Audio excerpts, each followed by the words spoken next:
पिताजी पूर्व मुखिया रह चुके हैं। इस बार आप अपने पत्नी को मतलब सरपंच के पद पर चुनाव लड़ाने जा रहे हैं, आम जनता के बीच में जा रहे हैं, किन समस्याओं को कहकर मतलब वोट ले रहे हैं?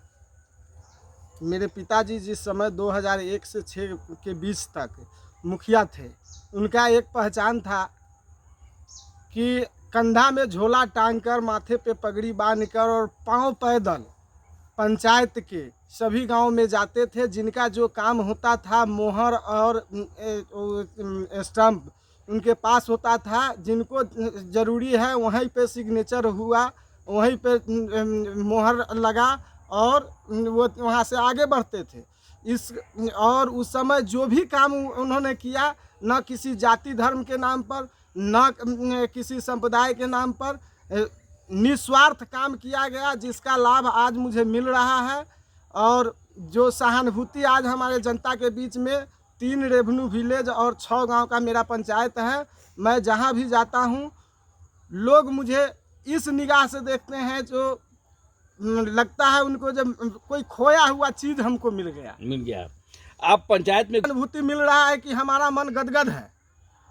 मैं सोचता हूं कि इस चुनाव में लोग सभी हमारे साथ हैं। 7135 मतदाता हैं हमारे पंचायत में, लगते हैं सभी लोग हमारे साथ हैं और उनका मत मुझे मिल रहा है। ऐसा सम्मान मुझे मिलता है और बड़ी गर्व होता है। और हमारे पिताजी का जो कर्म है उस पर मुझे बहुत गर्व है। इतना गर्व है कि कोई लोग मुझे ये नहीं कहता है कि एक लुटेरा का बेटा लूटने आ गया, एक चोर का बेटा चोरी करने आ गया। ऐसा नहीं लगता है, ऐसा कोई लोग नहीं बोलते हैं। एक सम्मान के दृष्टि से मुझे बैठाते हैं, चाय पिलाते, नाश्ता कराते हैं और कहते हैं जब वोट तो आपको ज़रूर देंगे, आप छोड़ दिए थे, ये हम लोग को खल रहा था। तो आपके पंचायत में हमने घूमा तो ये सामने आ रहा है कि पढ़े लिखे शिक्षित महिला हैं, परिवार भी उनको देखना होगा। आम जनता चुन के वो सरपंच भी बनाएंगे तो कैसे देखेंगे? आम जनता का मत रूपी आशीर्वाद हमको मिलता है। हमारी पत्नी, अब उनके पास कोई लायबिलिटी नहीं है। हम 3 आदमी गांव में रहते हैं, हम, हमारे पिताजी और पत्नी, 3 आदमी का लायबिलिटी है। उसके बाद सारा समय मैडम का भी पंचायत में होगा और मेरा भी पंचायत में। मैं पिछले 20 बरस से पंचायत के लिए, गांव के लिए लड़ाई लड़ता रहा हूं, लड़ता रहूंगा। और पिछले बार ही मैं अपने बच्ची के शादी के बाद घोषणा कर दिया कि अपने जीवन का 75% समय जनता सेवा में लगाऊंगा। महिला सशक्तिकरण के लिए क्या सोचे हुए हैं? महिला सशक्तिकरण पर जो सरकार का निर्देश है उसको 100% उतारूंगा और महिला का सुरक्षा प्रथम प्राथमिकता होगा। आए दिन मतलब कि पंचायत में लफड़ा किसी बात के लिए विवादित होता है, ज़मीनी विवादित होता है, भाई भाई का झगड़ा हो जाता है और वो सास बहू का लफड़ा हो जाता है। इस तरह के समस्या आते जाते रहेंगे तो इसको कैसे निपटान करवाइएगा? उस सभी मामला को जैसे परिवार में सामंजस्य बैठाया जाता है, मैं पंचायत में उसी तरह का सामंजस्य बैठाऊंगा। पंचायत को भी अपना परिवार बनाऊंगा, बनाकर रखा हूं और रखूंगा। आप मतलब कि जैसे ये बताइए कि आप पढ़े लिखे व्यक्ति हैं, युवा हैं और राजनीति में कई साल से आप हैं पंचायत में। लोगों का कहना हुआ कि इस बार जो है से पंचायत में जो पढ़े लिखे व्यक्ति होंगे और जो युवा होंगे उनको ही वोट हम करेंगे, ये समस्या आ रहा है।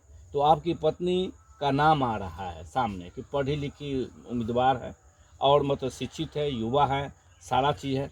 तो इस तरह का तो क्या आप उसको आम जनता को क्या आप मतलब कि जो से बोलना चाह रहे हैं? जो जनता बोल रही है कि पढ़े लिखे व्यक्ति हैं उन्हीं को चुनेंगे। जी, पढ़े लिखे व्यक्ति भी हैं, लेकिन कोई पैराशूट से मुजफ्फरपुर से उतरकर परमजीवर पंचायत में चुनाव लड़ने आए हैं और चुनाव लड़ जाएंगे। 8 तारीख को मतदान हो जाएगा और उसके बाद गिनती समाप्त। उसके बाद कोई लोग पंचायत में दिखाई नहीं देंगे, गांव में दिखाई नहीं देंगे। यह कृष्ण बल्लभ कुमार और रूबी कुमारी, महादेव राय 24 घंटा पंचायत में उपस्थित रहते हैं और किसी भी आदमी को ज़रूरी पड़ेगा रात के 12 बजे भी सूचना मिलता है तो जाते हैं और जाते ही रहेंगे। आप कोरोना काल में भी सेवा किया और मतलब कि बाढ़ के मतलब कि आपके पंचायत डूबा रहता है, घर घर में पानी रहता है, ये समस्या आते रहते हैं। और आपके मतलब कि जैसे ये ओराई में पड़ता है, ओराई में मतलब कि जैसे मंत्री भी हैं राम सूरत राय, आपके पार्टी से हैं, सारा चीज़ हैं। आप मतलब कि कभी भी अपने मतलब पंचायत के अपने प्रखंड के लिए विकास के लिए ये बात रखें? मैं लगातार उनसे बात करता हूं और लगातार मेरा चिंता रहता है कि मेरे पंचायत में और पंचायत की अपेक्षा ज़्यादा काम हो। मैंने अभी एक मुद्दा था, मंत्री जी से मैंने आग्रह किया, एक रास्ता बंद था हमारे गांव से निकलने का, मंत्री जी से मैंने आग्रह किया और मंत्री जी ने विभाग में कह के वहां रोड़ी डलवा के रास्ता को चालू कर दिए हैं। मैं जब वो 2010 से 15 तक विधायक थे, उस समय अपने गांव में 2 रोड मुख्यमंत्री सरकार योजना के तहत बनवाया, जो ताराजीवर हनुमान मंदिर के पास से नरमा जाती है उसी में टूटा हुआ था, अभी पूर्ण रूप में नहीं है, कुछ ज़मीन विवाद के कारण कुछ दिन के लिए रुका था, इस बार हो जाएगा। और एक विंध्याचल दास के घर से लेके राम विनय सिंह के दुकान है वहाँ तक बना। चक्की में प्रधानमंत्री सड़क रोजगार योजना के तहत मैंने रोड बनवाया और मेरा हमेशा प्रयास होता है कि औराई विधानसभा से में सभी जगह काम हो, कहीं कम ज़्यादा तो होता रहता है, उसमें मेरा भी इच्छा रहता है कि परमजीवर पंचायत में हम सभी पंचायत से थोड़ा ज़्यादा काम जरूर हो।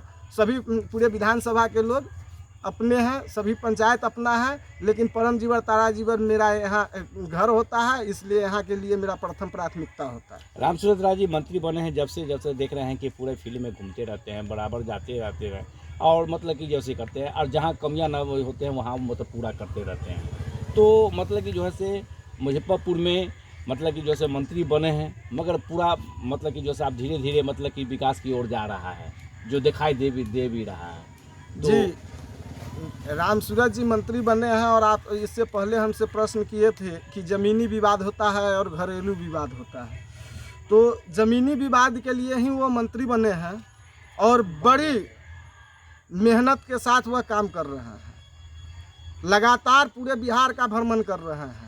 वैसे स्थिति में बताया जाए कि जिस तरह से वो पूरे बिहार में घूमते हैं और स्टेटमेंट देते हैं, कल विधानसभा में भी उन्होंने अपने बात को रखा और कहा कि भाई यहाँ के विधानसभा में बैठे हुए लोग से भी आग्रह करते हैं और गांव में जाते हैं तो गांव के लोग से भी आग्रह करते हैं, उनके बात को हम सरजमीन तक उतारते हैं कि आपका ज़मीन जहाँ भी ज़मीन के पेपर में कोई भी उलझन है उसको ठीक करा लीजिए, सर्वे आ रहा है, सर्वे में आपका सुनिश्चित हो जाएगा। और दूसरा नंबर, जो ज़मीनी विवाद गांव में ज़्यादातर ज़मीनी विवाद होता है और उस ज़मीन लोग समझ नहीं पाते हैं, ज़मीन पेपर से होता है, लोग कहीं आर तोड़ के इधर से इधर करते हैं, उसमें झमेला कर लेते हैं और जान माल का भी नुकसान होता है। ऐसा रूबी कुमारी जब यहाँ के सरपंच होगी नहीं होगा, यह मैं जनता को विश्वास दिलाता हूँ। आप परिचय क्या हुआ? मैं कृष्ण बल्लभ कुमार। आपकी पत्नी का क्या नाम है जो सरपंच पद के उम्मीदवार? रूबी कुमारी सरपंच प्रत्याशी हैं, उनके पति मैं कृष्ण बल्लभ कुमार हूँ। चुनाव चिन्ह जोड़ा बैल छाप है, क्रम संख्या 6 पर। आम जनता से अपील क्या करें? मोहर लगाकर वोट देना है सरपंच को, इसलिए मैं जनता से आग्रह करूंगा कि सरपंच पद में 6 नंबर क्रमांक पर जोड़ा बैल निशान देखकर मोहर लगाकर भारी मतों से रूबी कुमारी को विजयी बनावे और अपना मत रूपी आज जो हमको सहानुभूति दे रहे हैं उसको मत रूपी परिणत करें।